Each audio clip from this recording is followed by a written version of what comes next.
Hello there. This is the Leaders World brought to you by Leaders World Institute. It's your corner where we speak leadership and we speak to leaders across the globe on leadership issues. And the aim is to be able to bring transformation in your personal life, in your business, in communities around the world. And today we have, oh my goodness, you don't want to miss it. Go ahead and let somebody know that we are on. And today we have a very important topic to talk about: power of artificial intelligence, next frontier for Africa.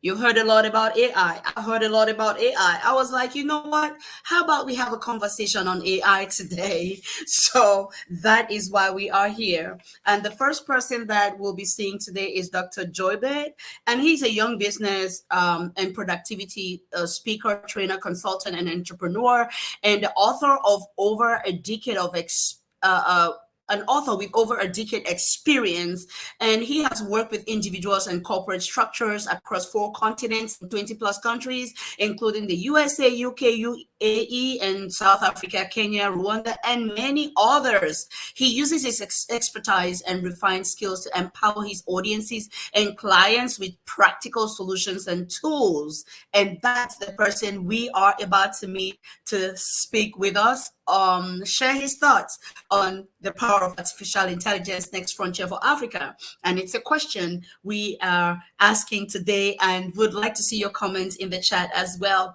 He is the CEO of 𝗔𝗿𝗁𝗶𝗶𝗹 Group Limited, which is a service-based business with 17 employees and subsidiary operations in financial services, corporate training and consulting, skills training and recruitment, services, technology, investment. I know you want to meet him. I know you want to meet him, right? He is the CEO of 𝗔𝗿𝗁𝗶𝗶𝗹, and he is also the president and the executive president and founder for the Center for Entrepreneurship, Leadership, and Business Management Development in Africa.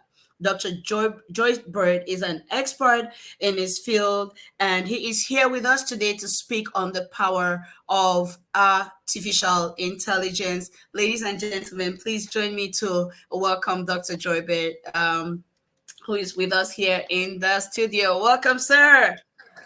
Thank you so much for having me. It's good to be on the show. Thank you so much. Thank you so much. We are so excited that you were able to make it. We know your schedule is tight. We know you are busy, and you were able to say yes to us. And we are like, yes, yes, yes. Thank you so much for being here. And with us as well, we have with us Rafa Ayuk. He is a seasoned Senior Product Manager and Chief Technology Officer at 𝗿𝗿𝗁𝗶𝗶𝗹, an innovative platform that's dedicated to reshaping the digital landscape, and with over six years in entrepreneurship space and a focus on venture fundraising for African startups. Rafa's expertise is both deep and wide-ranging. He's going to be sharing his thoughts with us on the power of artificial intelligence. An entrepreneur from the young age of 16, he has demonstrated a track record of success, scaled a business to a remarkable 20,000 MRR, and successfully raised over 5 million in financing for various business and nonprofit endeavors. His footprint in the global and digital landscape has been felt, spanning USA, France, and multiple African countries. Throughout his career, he has played instrumental roles with Leaders World Institute, the University of South Florida, and several Africa/US-based startups.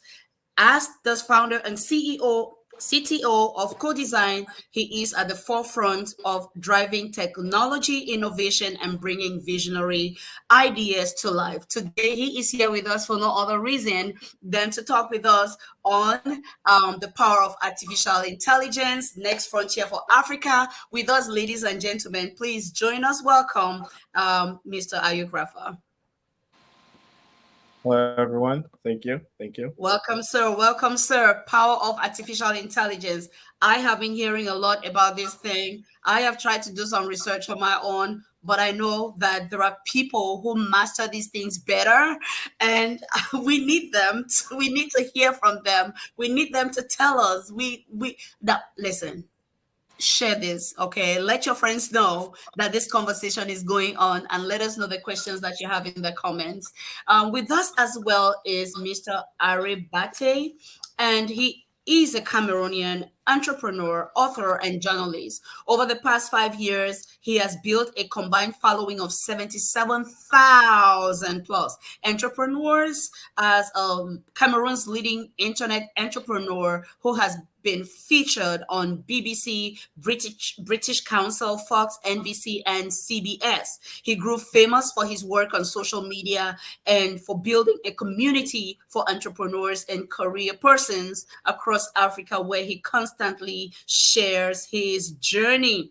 Ari has a popular story for dropping out of the university and moving for an in from an inconsistent $9 feeding allowance to starting RAB Media, which is an online business he began during the moments of a deep political crisis in his student room using a phone, a laptop his elder brother had gifted him. There is so much more we can talk about this personality we have with us here. He has earned several awards and achievements with the British Council and other global leadership organizations, even at the Oxford University, Michigan State University. He's been keynote speaker at the 𝗷𝗿𝗁𝗁𝗏 Symposium in Switzerland. Ladies and gentlemen, there is so much more we could talk about. But I know you're like, can we just meet him? Yes, you can. So please join me. Welcome to the show today, Mr. 𝗷𝗶𝗶𝗶𝗶𝗶. You are welcome, sir. Yay! Yes, yes, Hello, yes. Leaders World, and hello, Mommy Suzanne. Thank you for having me today. Are you I going to let knew, everybody know how old I am now? I Really? knew you were going to say that. Yes, sir. Yes, sir. I'm so excited to have you guys. And this panel was carefully chosen.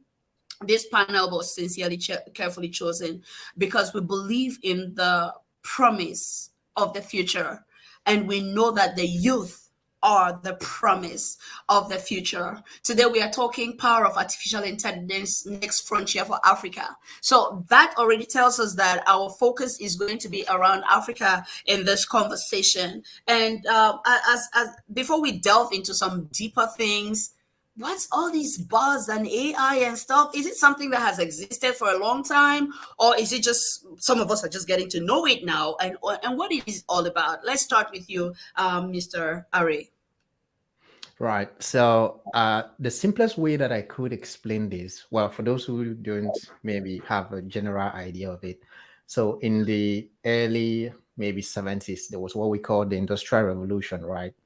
And so with the Industrial Revolution, which started, what was the Industrial Revolution? It was simply, let's say that if there was a brewery industry or a brewery company, and let's say they were corking bottles, and maybe my grandfather was there at the time to cork bottles. And during the Industrial Revolution, what happens is people discovered better ways of corking bottles by using machines, not necessarily humans, which means that if my grandfather, Barry, at the time could cork, let's say 10 bottles in 1 minute, maybe the innovators found a way to use a machine that could cork at least 50 bottles in 1 minute. And so Okay. what happened is, hypothetically, by the way, so what happened is they decided to take Barry away from the job and said, look, you can only cork 10 bottles in 1 minute. Why not use these machines that can cork the bottle, right? And that way, my grandfather loses his job. And that was the start of the Industrial Revolution, where instead, work that was done by human beings was gradually being replaced by machines.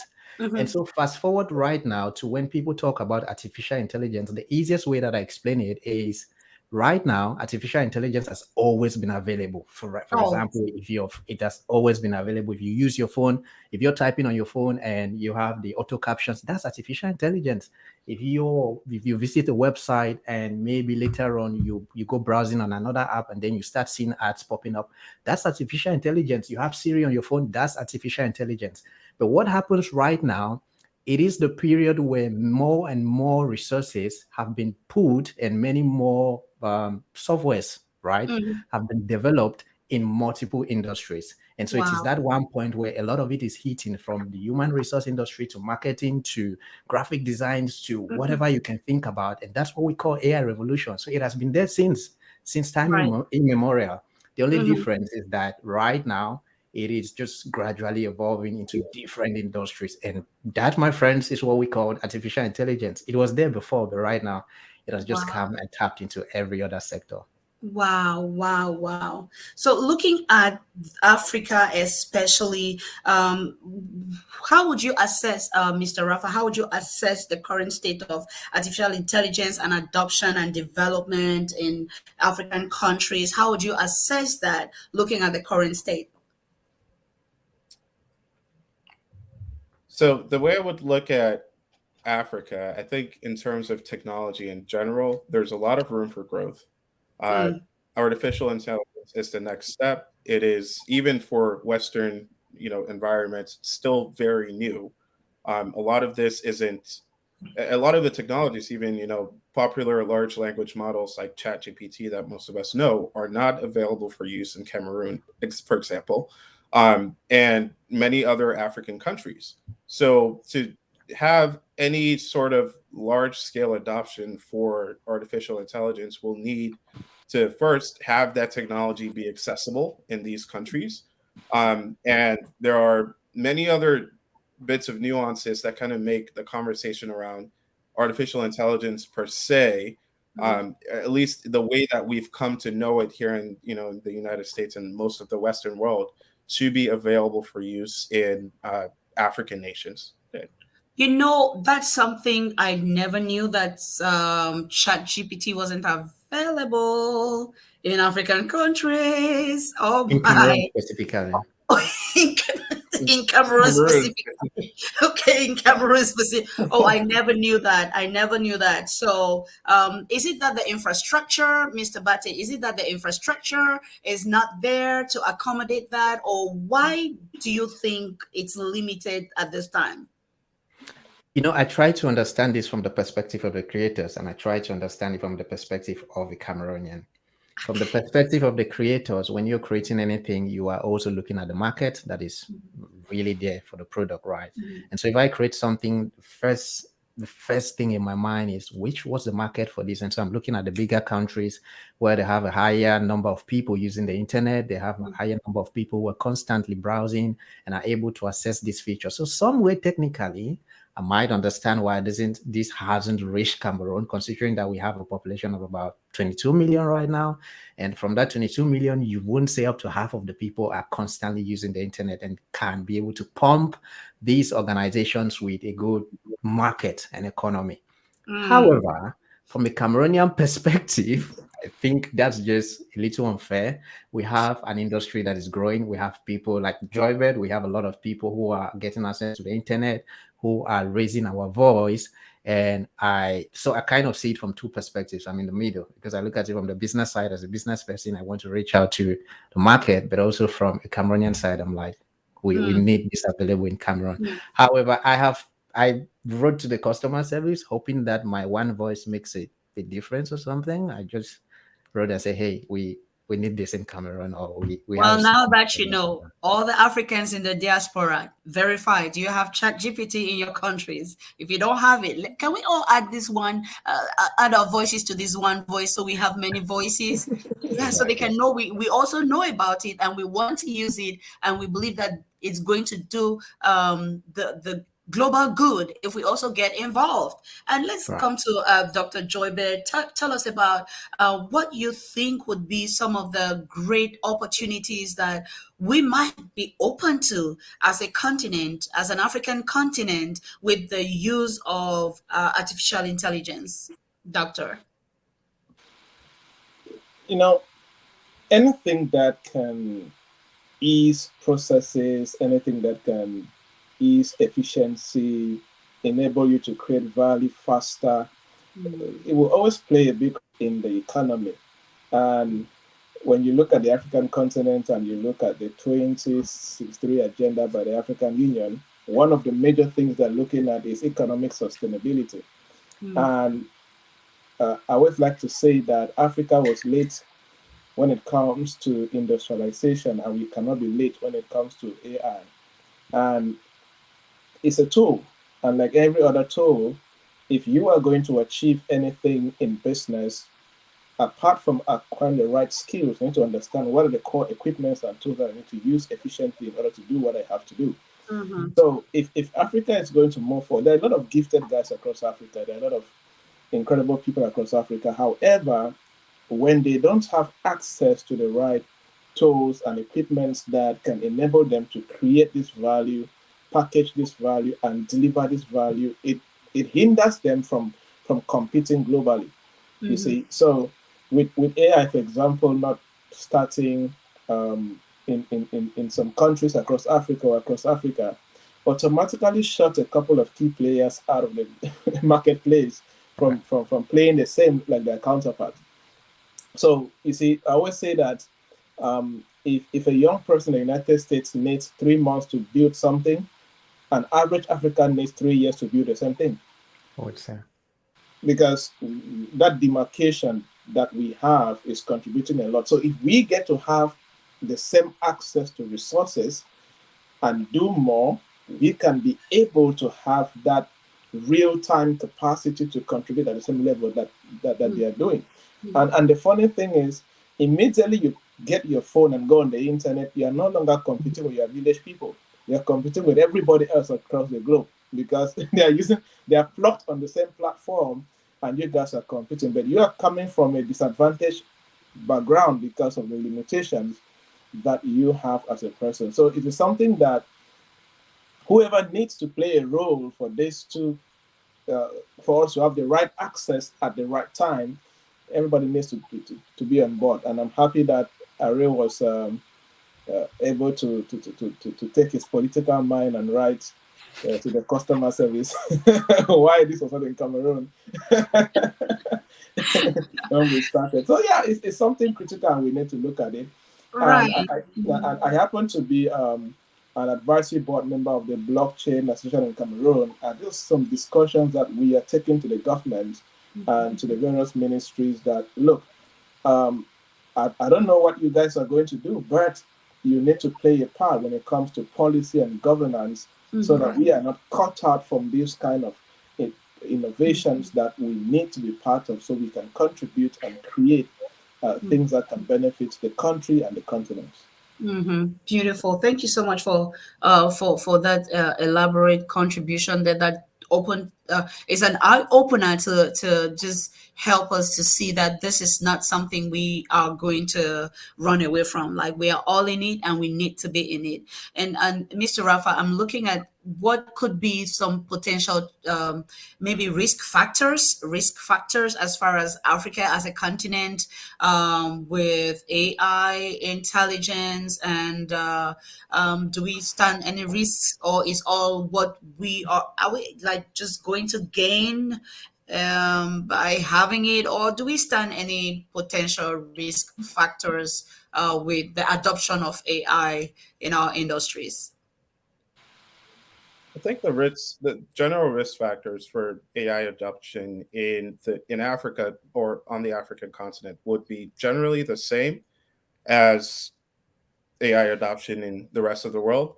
But the issue with just how far, or with the issue with just how far behind Africa is with the type of technology, it's at a point where if it was available, it would be far more beneficial than it would be harmful, at least at this point in time.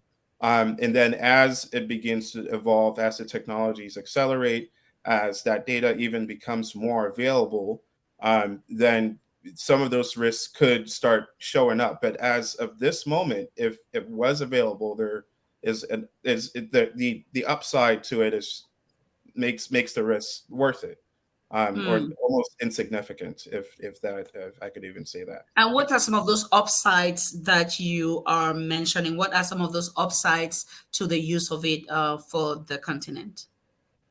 Well, the way I look at it, artificial intelligence as we know it is more or less a byproduct. The possibility for artificial intelligence to exist is the data that it is modeled after. It's the data that it's built on. Without the availability or the access, of that data, there's nothing to build the models on. But as of this point in time, if all that data is made available, it's made accessible to. Can you guys hear me? Oh. Yes. Or am I okay It now? was all of us being disconnected for a while, and you were saying something really important. Can you say it all over again, please, about like the upsides? Oh, yeah. So I was saying that I think artificial intelligence, as we know it, is a byproduct. And what is it a byproduct of? It's a byproduct of the massive amounts of information that's being collected on people on every day. That information is used to train these AI models that's now being served as another product that people can use and consume and interact with. But based on the amount of data and the information that these models are built on, if those are introduced to African markets, African startups, African businesses, it really would help them be able to accelerate their businesses. If a lot of the products that even I use on a day-to-day basis have now introduced some AI element to it, right? AI writers, AI this, AI, data, interpretation or manipulation here and there.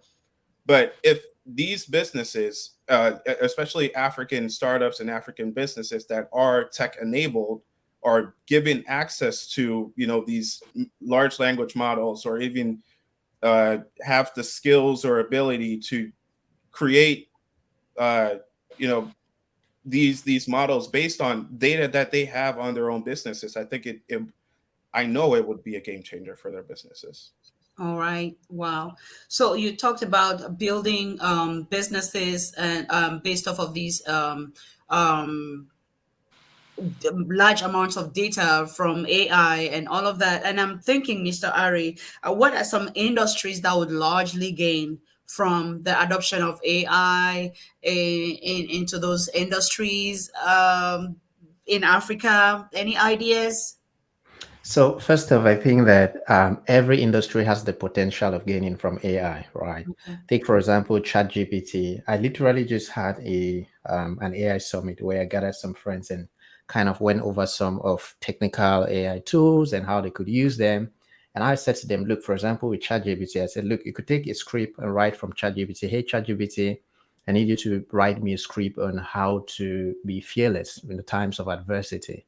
And you take that same script, you take it into, let's say, a video platform like InVideo or whatever, another AI tool. I will not bore you with all the details. But the bottom line of what I'm trying to say is that all of these details or all of these different functionalities, ChatGPT could be used for literally anything. I even showed them there was a time we literally wrote lyrics for a song in less than 30 seconds in the voice of Tupac. That's ChatGPT helping an artist to create something. We literally wrote a contract agreement like a lawyer. That's ChatGPT helping a lawyer. We literally wrote an AI copy in the voice of an experienced copywriter. There's something within ChatGPT you could kind of, I call it like an invoking. So if I want to write something, for example, 𝗷𝗫𝗁 Kiyosaki, it's a very good writer, and I want to write something, and I'm like, hey, AI, can you write me a script on this in the voice of 𝗷𝗫𝗁 Kiyosaki? Because AI has indexed the writing style of 𝗷𝗫𝗁 Kiyosaki, they're literally going to produce me a script writing in his voice, in his tone. If I want to write a speech like Obama, because he's a very good talker or it's a very good public speaker, I will. If I want to replicate 𝗷𝗫𝗁, I will. That's the all-powerful effect. So every industry can benefit from it. And just like Raphael said, I kind of think of AI from, it's just like relationships, right? Sometimes you get into a relationship with multiple people. 𝗷𝗫𝗁 is the married person, I know. It's okay, but let me talk about marriage now. Sometimes you get into a relationship with people, you're not literally looking, not everyone is perfect, but you're looking for the person whom you can accommodate. And it's the same like a car. When you buy a car, the same car that will transport you from A to B is the same car you can use to have an accident. And so every aspect of AI has its downside. But that instead brings the question of we need to know how to use the AI, because if you don't know how to use it, how do you even know the fake? You can't even start to say, okay, let's say that AI was used to scam you at some point, which will happen. But how do you even know that this was created by AI? How do you even know that this is real if you are not interacting with it and you are not kind of up to date with what is happening? So those are some ways we could use AI for different businesses. But I would say, in my experience, especially applying that to my business, I could streamline that to 3 words. It's helped me to save time, to multiply effort, and to stay ahead of the curve.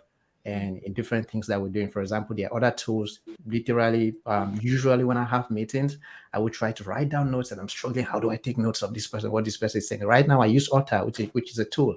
As I'm speaking now, it writes down everything for me. And at the end of the meeting, I have my notes all set. If I want to take this very interview we're doing right now, I want to transcribe that and use that for my emails or something that I said that's so inspirational, I'll use 𝗏 and I translate this. I recorded a video, and in the video, I was kind of sharing a nugget, and I was like, okay, let's use this for my email, please. And I just sent my assistant. I'm like, hey, use 𝗏, transcribe this into words, and I need you to just rewrite it in my voice or just edit it so that it has our flair. And it literally took less than 30 minutes. And so every industry, the bottom line of what I'm trying to say in a nutshell is every industry can benefit from AI, from an artist, to a bricklayer, to a cook. Ask ChatGPT how to cook 𝗏. I literally asked it and it told me. So every industry No, can you're not use it. serious. You're I not am. serious. Go check it out. It You're will not. give you the How recipe. did he get 𝗏? That's it. That Who was put the it there? surprising thing. I said cook 𝗏, and it gave me, it literally wrote through. You Did he can use mention water water leaf? leaf. Yeah, water leaf. Kanda. I'm like, that's it. That's That's it. the So, possibilities of AI. Wow. there's just a lot, and I This. think every industry can benefit from it in one way or the other. Wow, time saving, efficiency, productivity. That's awesome. I'm looking at Dr. 𝗔𝗿𝗁 in your business as an entrepreneur, as a trainer, as a speaker, a consultant. Have you had to interface with some of these tools? And like, what are your thoughts about helping that kind of line of business? Yeah, I mean, we have used AI. We have recommended different AI tools to different business institutions, and we have seen a lot more being done by these institutions, more than they used to do in the past. And it is something that, some people get to be afraid that AI will take away jobs, but I prefer to agree with the philosophy that people who know how to use AI will take away the jobs of people who don't know how to use AI. And that is what will be happening. So AI is the same like money. Money is a tool, use it. AI is a tool, use it, right? So, and we work very hard to see, especially across the African continent. And sometimes that is the little blessing of COVID-19, in quote, blessing in quote, because COVID-19 pushed businesses and institutions to adopt technology faster than it was supposed to be. Research actually proves that if not of COVID-19, there are certain things that some companies are doing across Africa that they should have started doing it by 2025. But COVID-19 came and put them under pressure to adopt many of these things. Mm-hmm. And that is the same with AI or what is happening. So what we are working on is encouraging our clients to start thinking, what can you do as far as AI is concerned? What can you automate? What can you improve? What is slowing you down, and how can AI help you to do that? And that becomes important. And just to circle back to what Rafa said, he mentioned something very important about data, and which is one of the biggest challenges we are facing when talking about AI in Africa, because AI depends on data. And one of the biggest challenges that data is showing forth in terms of AI is data fragmentation. Africa is heavily fragmented when it comes to data, where data is stored in different places and not being kept together, or what you can call data interoperability, where data is stored in different systems. For example, I will take two primary examples. Microfinance sectors in Africa, you see a microfinance having 10 branches, and all these 10 branches have independent data centers in their various. So it makes it difficult, to make good use of AI. Or you, back in Cameroon, you see our government schools. If there are 1,000 government schools, none of them is linked to one central server anywhere where you can get inside and get certain data for students. So this kind of fragmentation is negatively affecting how much we can use as far as AI is concerned. But again, these are some infrastructures and some key points that the big brothers up there in government need to start thinking about to make sure that they are creating the policies and the platforms that can make this happen. If not, we will keep pushing in the private sector, oh, do this with AI, do this with technology. But at some point, we will always hit the ceiling.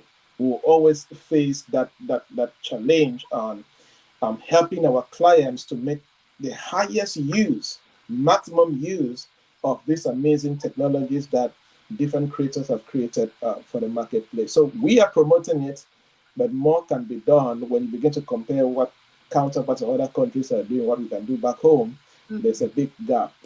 There's a big gap, right? Thank you so much for sharing that, Mr. Rafa. We know that startups and entrepreneurs, they often drive innovations, and I'm just wondering, like we have been looking at this whole AI adoption and AI revolution thing, and we are agreeing that there is a lot of work to do in terms of catching up with the rest of the world in most parts of the African continent. I don't know, did I say it right? That most parts? I did not do the research. Well, if I may, I did not do the in-depth jump in research. here, most part is right. Most part is right because if you Okay. look Not at the entirety. if you look at Southern Africa, they look at Northern Africa, they have basic electricity, for example, plays a big role in this basic power, and of course internet stability. So Northern Africa, Morocco, Egypt, these guys up there, and then southern part, South Africa mainly, they have gone a bit further than us in sub-Saharan Africa So here most and there. parts. Most Yeah, so parts, most yeah. parts. So, but what are some of the systems that could be put in place to encourage the adoption of the use of artificial intelligence in our systems, in our industries? Is it policies? Is it infrastructure? Like, what could be done? I'm looking at, do we have a solution? Do we even have a way out? Do we have possibilities that are at our doorsteps that we could start with? Like they say, the journey of 1,000 miles begin with the step. Do we have any step we can take in the right direction? I'm going to actually take this question through to Mr. Raffer and then Mr. Array and Dr. Joybet as well, because, hey, I don't have the answers, sincerely. And we just think that your combined thoughts are going to help us gain a lot of light, Mr. Raffer. That's a big ask, honestly, to to solve the technology issue for most African countries. And for personally, I can speak mostly for Western Africa and a lot of Francophone Africa. The it would have to begin with getting support from governments. Uh, Funny enough, and another thing about the way that a lot of African startups or African organizations use technology is that there are very few entirely software-based startups in African on the African continent. A lot of these companies are tech-enabled, which means they operate on some sort of hybrid model where yes, they have the software. Say they're I don't know, a telecommunications company. Yes, they have, their software aspects of it, but they have stores everywhere. They have merchants everywhere. They have individual, more or less brokers of their service or their software. So that's one thing, but also it would really have to begin from the top, right? Getting the governments to kind of have a forward thinking mindset when it comes to technology. And a lot of these African countries are making progress towards that. But it would really need to.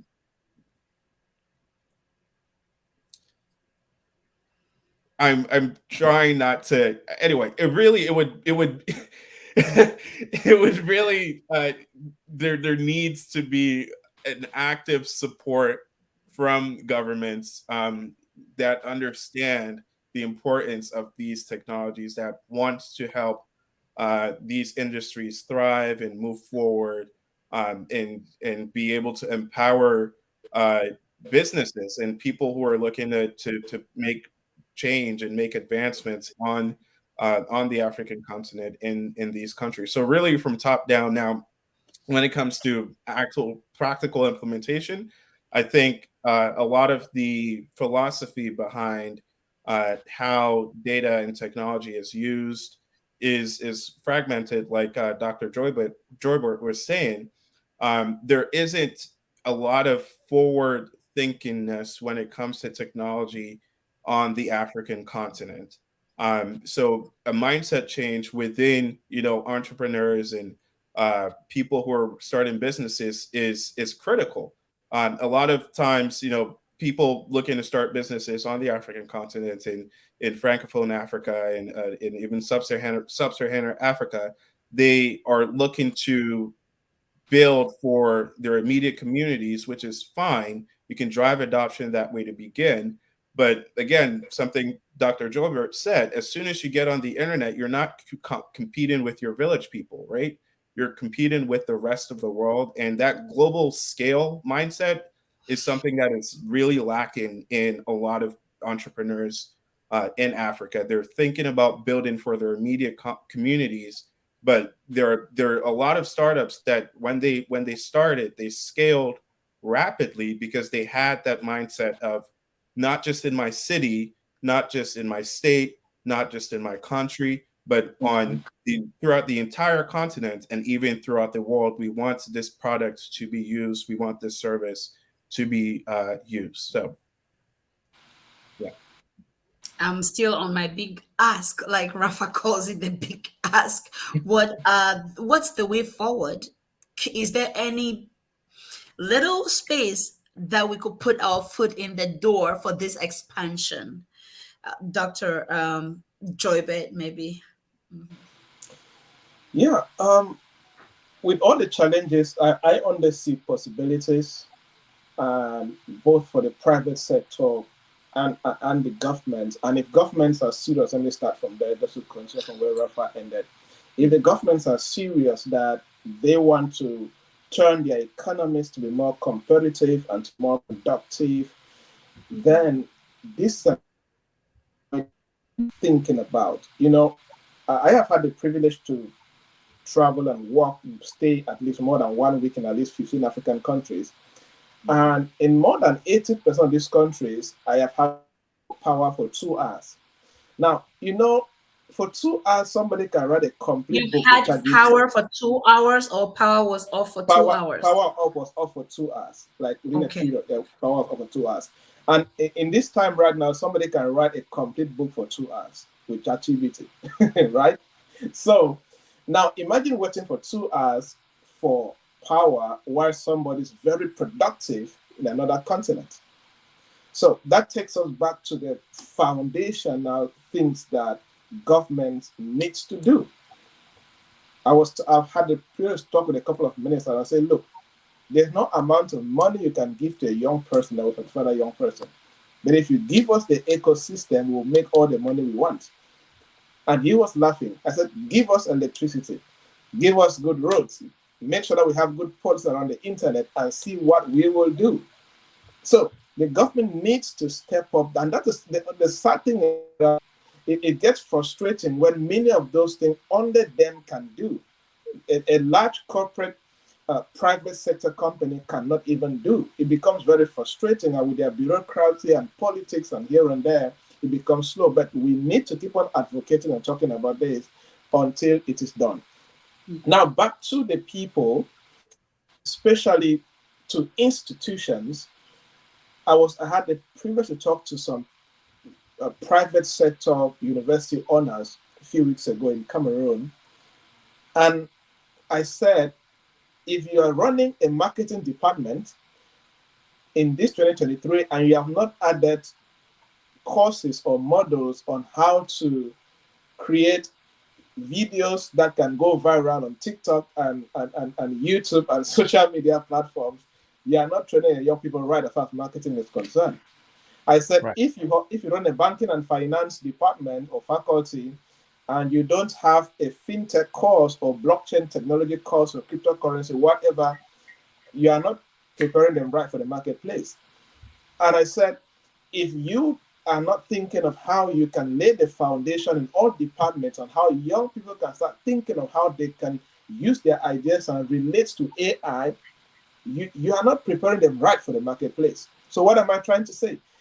For institutions are the infrastructures that will prepare the human capital for this new revolution that is happening, because very few people have access to online platforms where they can learn these things on their own. And we are not, our people are not very proactive and have that growth mindset where they can, take steps ahead to begin to learn certain key things. However, we understand traditional institutions and we respect them.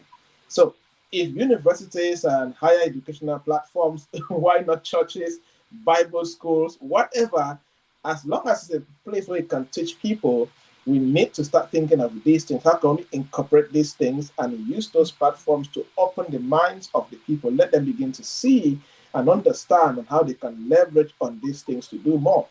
And if we begin to do this, the one good thing is it can start opening up some holes for pressure, because when more citizens have access to certain things or start talking about it, the government also hears and listens, and it can prompt them on. Because sometimes the government thinks in terms of taxes. So maybe if we do this more, we are going to make more money through taxes if they create more businesses in this area. You see, so all of these areas play a big role. And again, as I said, there are opportunities. I mean, somebody like Array was already making money from AI Summit. So universities can start making money from AI master classes, AI short courses, whatever that they can do.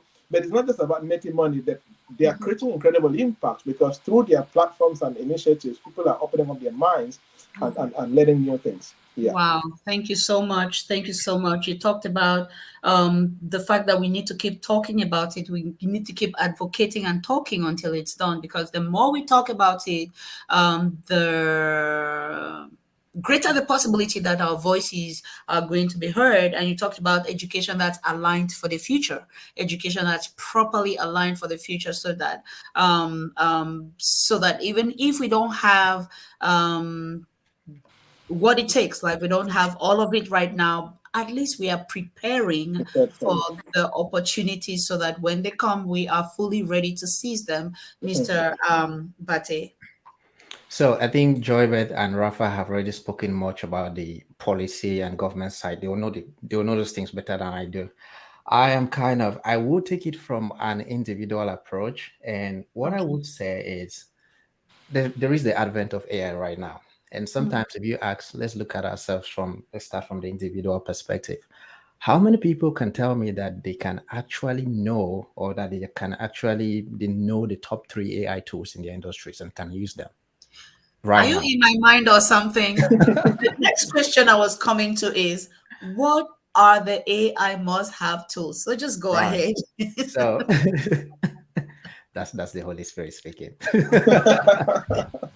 So I kind of look at it from that aspect, because just like 𝗷𝗿𝗁 said, when we start with the individual, it's very, very possible for us to be able to influence policy. Because if the government sees that many more people are using these tools, many more people are engaging with AI, they start to think, oh, how do we add this into the curriculum in education? Oh, how do we add this into policy? Oh, how do we allow local governments to start to implement this? How do we even add this to road signs, police departments, and all of that? But how many people right now at this stage, at this boarding stage, how many people can say they know the top 3 tools for AI in their industries? It's interesting, because there's 𝗷𝗿𝗁 talked about the AI summit. There's this friend who attended the summit, And at the end of it, she literally sent me a message just this week, and she said she's so grateful because she attended the summit and literally had the opportunity to write an article for a Vatican magazine. And she was asking herself, oh my God, how do I rush into this? How do I produce an article? She remembered that I taught something on that. She went back to the videos and wrote the article. And 2 weeks later, her article has been published in one of the biggest magazines for the Catholic Church in the entire world. And she's like, wow. I'm like, yes, those are instances. So if we start to use and explore AI individually, you see that it brings a general movement from different aspects. Mr. Bate, so that I don't lose this thought, Okay. how do we reconcile that with plagiarism? You know, using those tools, how do we reconcile that with the fact that there is something called plagiarism? Right. So the first thing is when you use, for example, ChatGPT, which is the most popular one, whenever you prompt, it gives you the content, whatever content you want, right? First and foremost, that content, it's not yet, at least by policy right now, it's not yet considered as plagiarism. And the very interesting thing about a tool like ChatGPT is that when you prompt, even if someone else prompts the same question from another part of the world, it provides something else, something different. So at every point, even if you prompt right now, and after 5 minutes, prompt the same prompt is, for those who don't understand, prompt is literally asking questions. If you ask a ChatGPT a question and after 5 minutes you ask the same question, it will give you 2 different answers. So first, that kind of in a way eliminates plagiarism. However, my thing is always when you use ChatGPT, tools like ChatGPT, it is very important to have the human touch on anything that passes through AI, especially right now. So when I use it to write articles, when I use it to write emails, I want to make sure that my voice is still strong within my writing, right? And so I make sure, okay, my team goes over it or I go over it because I like to have my voice and my personal touch in it. And first, that helps with all of the plagiarism.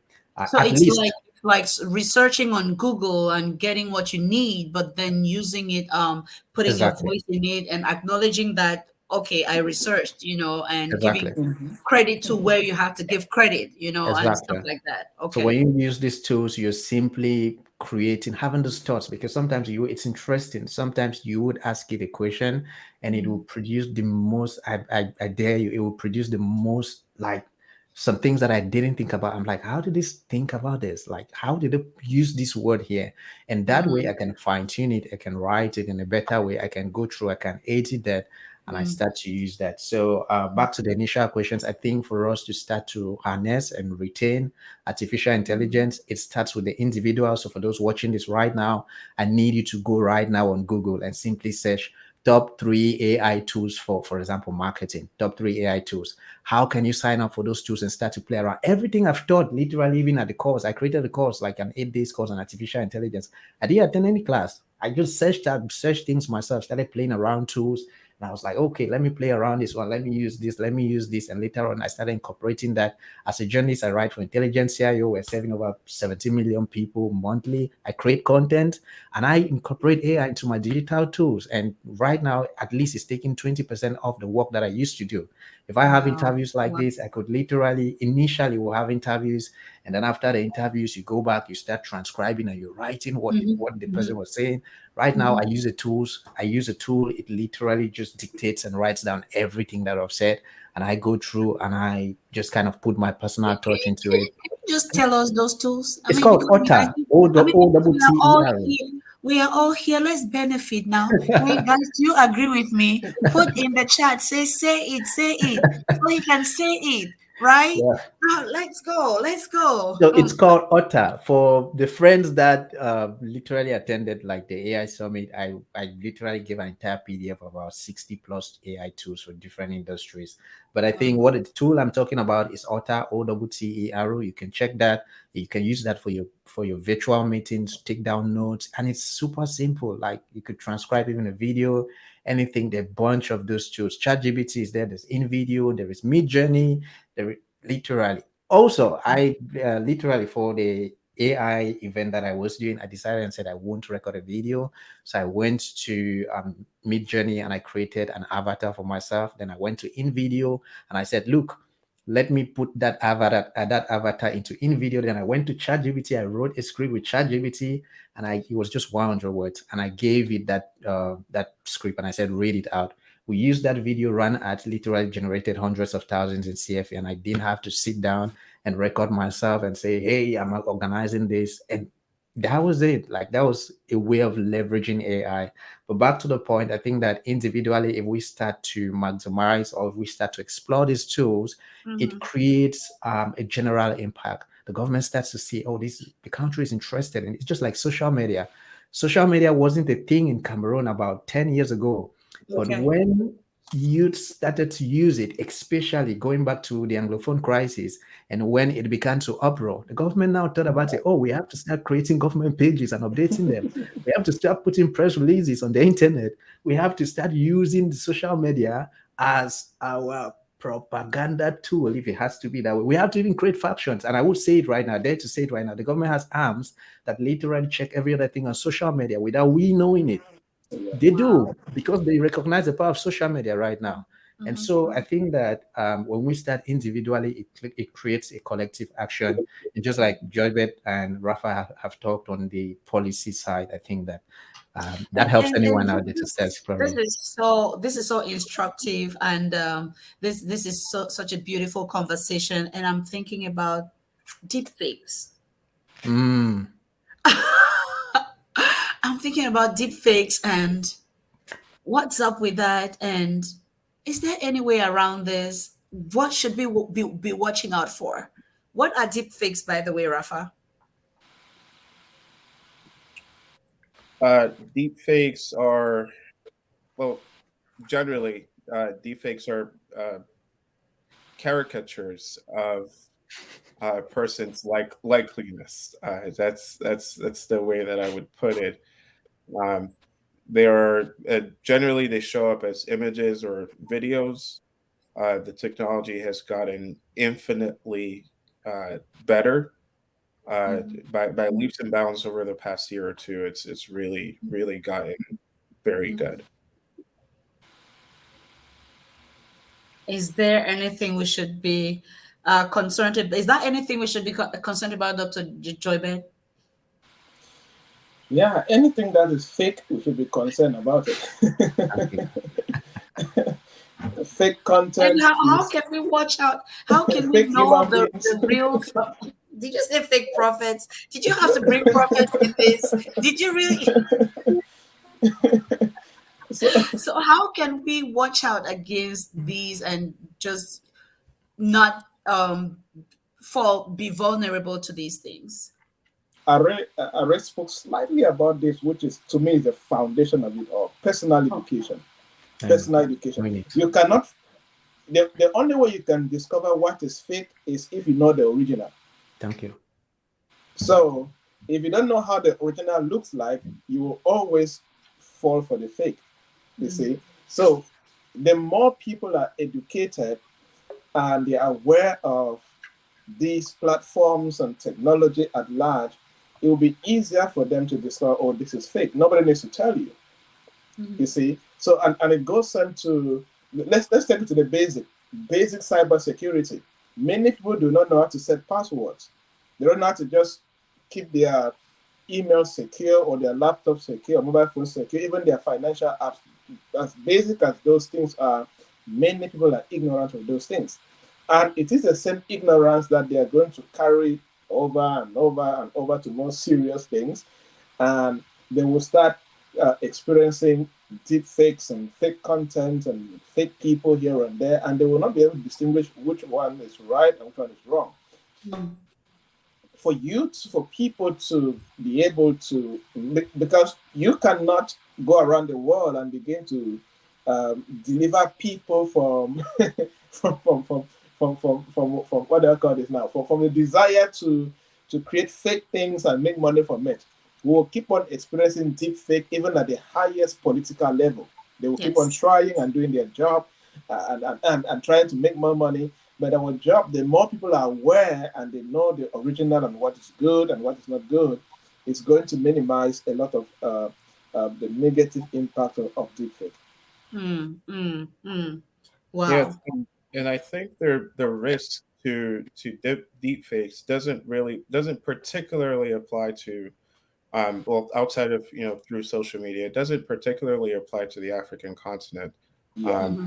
But in the Western world, especially in the United States, which I would have more context on than others, even on at the political levels, as we in past and present and future political news cycles, as this technology is advancing, it's going to be weaponized. I could confidently say that it's going to be weaponized against political opponents, making it basically slandering them for whatever purpose. And what concerns me a lot about deep fakes and I guess it's part of the downsides or the drawbacks of this kind of technology within um, Western and more technologically advanced cultures is with everything good, there's a bad that tends to come along with it, and deepfakes have had applications within online scams. People being swindled out of their money. You could fake someone's voice, you could fake their likeliness, you could fake a lot of things, and there have been applications where this is used even to to create or fake content that would not show someone in a particularly flattering light.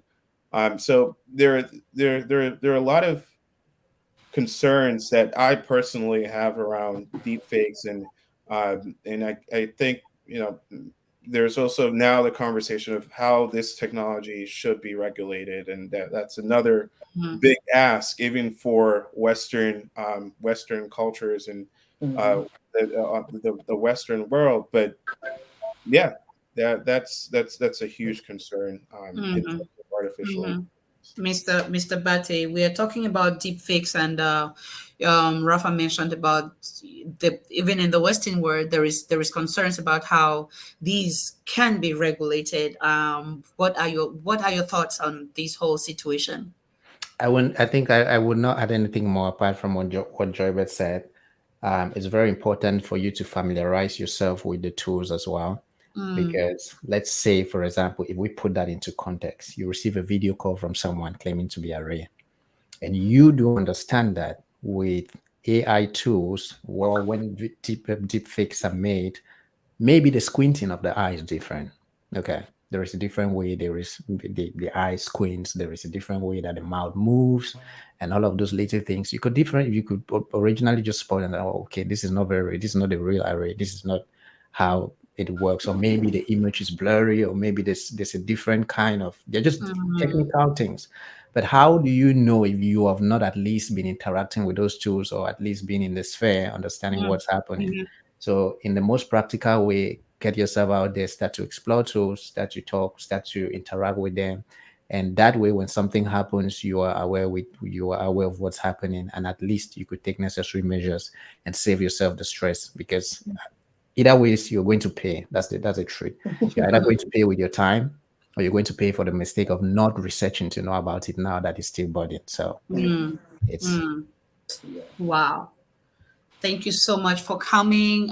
We've had with us Mr. Ari, the founder of RB Media. We've had with us the CTO for Co-Design, Rafa Ayuk, and Dr. Joybert, who is a business trainer, consultant, and entrepreneur. And we've been talking about the power of artificial intelligence, and we've been asking a question: is that the next frontier for Africa?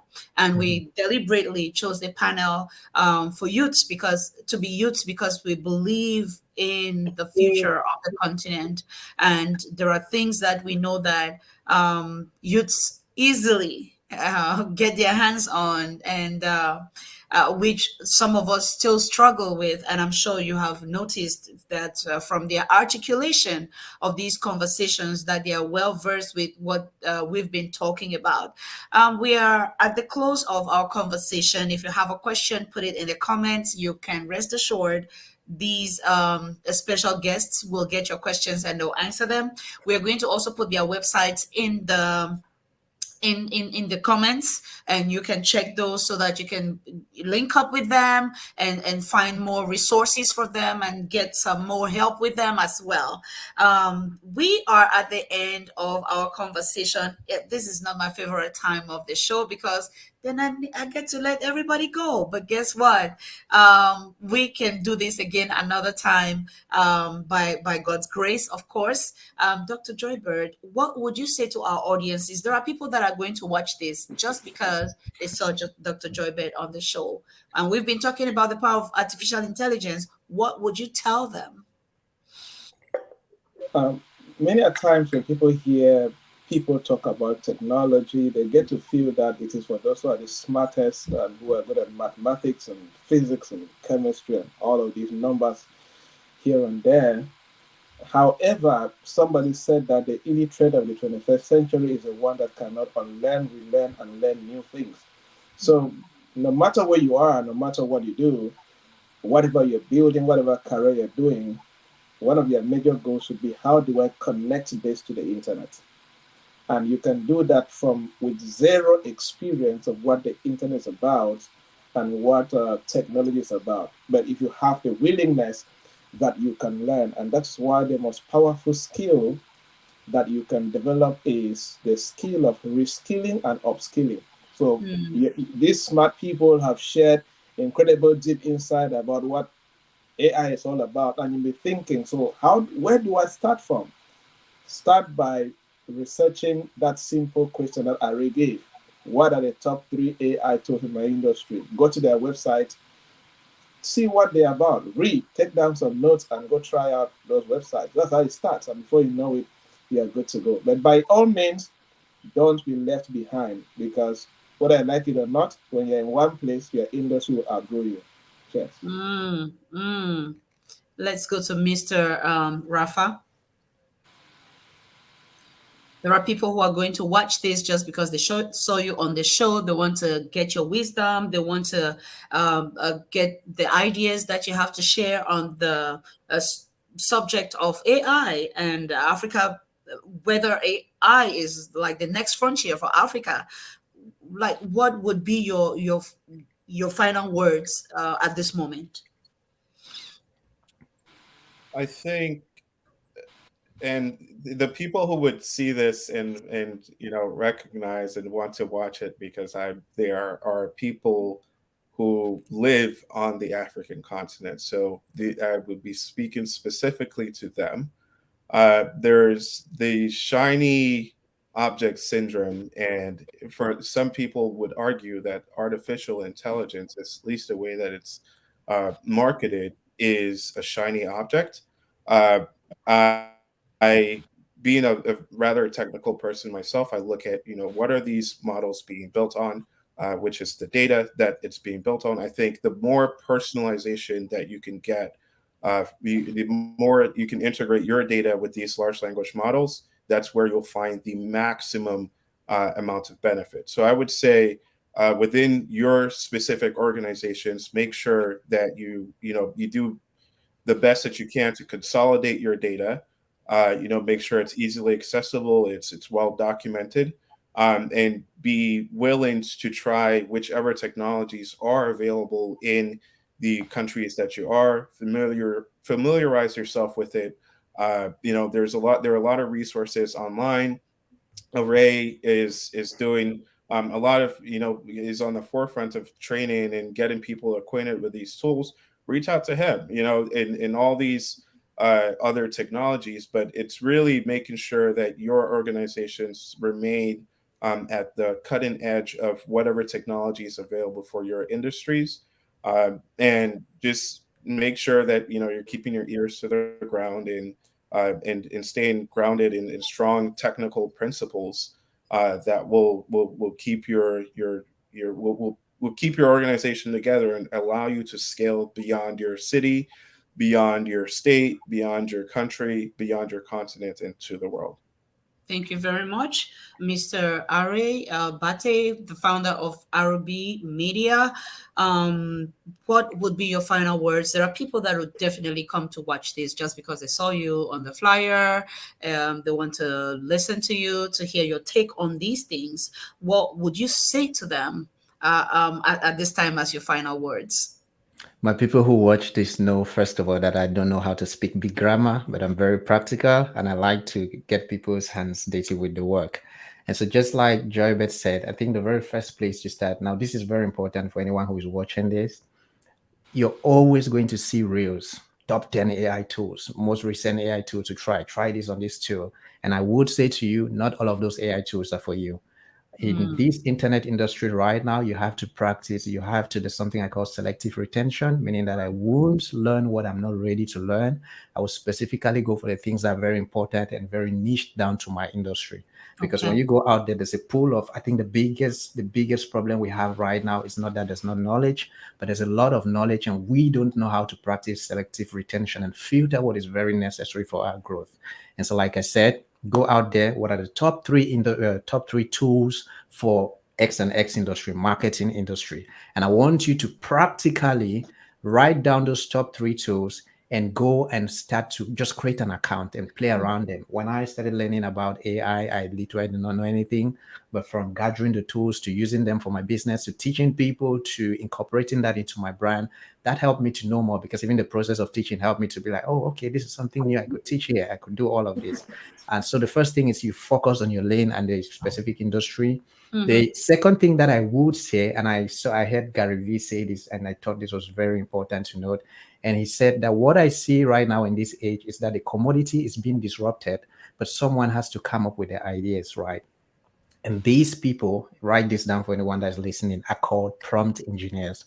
Prompt engineers are the people that are going to carry the day, at least I would say.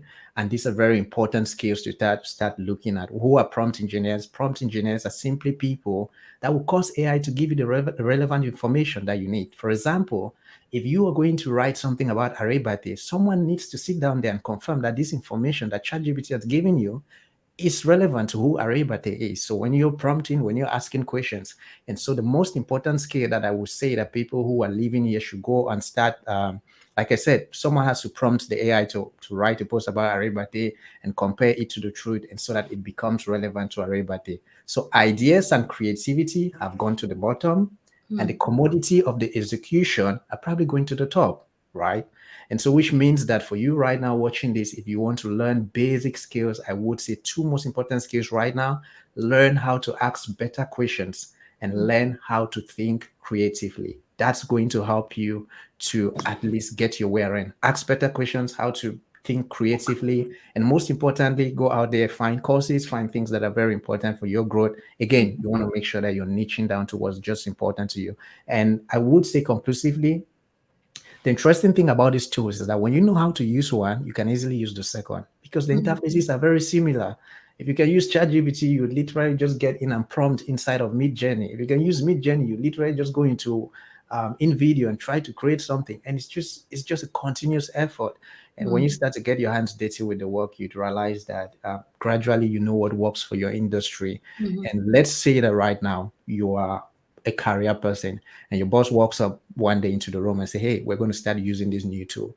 And as a business person, I can tell you, as a business person, I have 2 options for my team. It's either you're going to learn to do the work, or it sounds harsh, but we have to get someone who can do the work, right? And 2 things are going to happen. It's either you have to upskill, or I have to selfishly look for someone who is going to use that tool and bring me results to my business. Because as much as I care about you, I care about humanity. I truly do, but I care about the business as well. Right. I care about that we grow. So if you are in the business right now, if you are a career person, you're an entrepreneur, go search out these tools and start to relate with them. And most especially, like 𝗔𝗿𝗁𝗶𝗶𝗹 said, start to upskill and at least learn something and write them down. I would say, but it's been an interesting conversation, and I want to thank you, 𝗔𝗿𝗁𝗶𝗶, as well, and Rafa, because I think that you guys threw more light on different perspectives. You're very political and government policy people that I do appreciate. I don't have a lot of the government and policy ideas, but it was very good to bounce off these ideas. And to the married man, congratulations, 𝗔𝗿𝗁𝗶𝗶. Well, congratulations, 𝗔𝗿𝗁𝗶𝗶, once again. And yes, Ari, I know that you're making arrangements, and the dowry money, you're gathering it already. We all know that. I did not make an announcement. I did not make an announcement. So but that's the situation. Thank you so much, Rafa. It's been very, very inspiring and instructive. I will come back and watch these so I can learn some more from those tools. And listen, remember, you have to be selective, know what you need, and go for what you need. But you might need to play around with a couple of things, okay? You might need to play around a little bit to know exactly where you have to focus based on what your industry is. But AI has come to stay. It is getting to be adopted in more and more industries. And listen, it's me talking, right? It's not going to replace humans because we'll always have our place. But guess what? It's going to work in favor for those who know how to work it. Okay, so it's not something we are running away from. It's something we are embracing, and we are looking into how can we use this for our personal businesses, for our corporations, and for entire nations. So AI has come to stay. Next frontier for Africa, you answer the question. Let us know what you think in the comments, and we'll see you next time. For your corporate and personal needs. Leaders World Institute, changing lives, one leader at a time.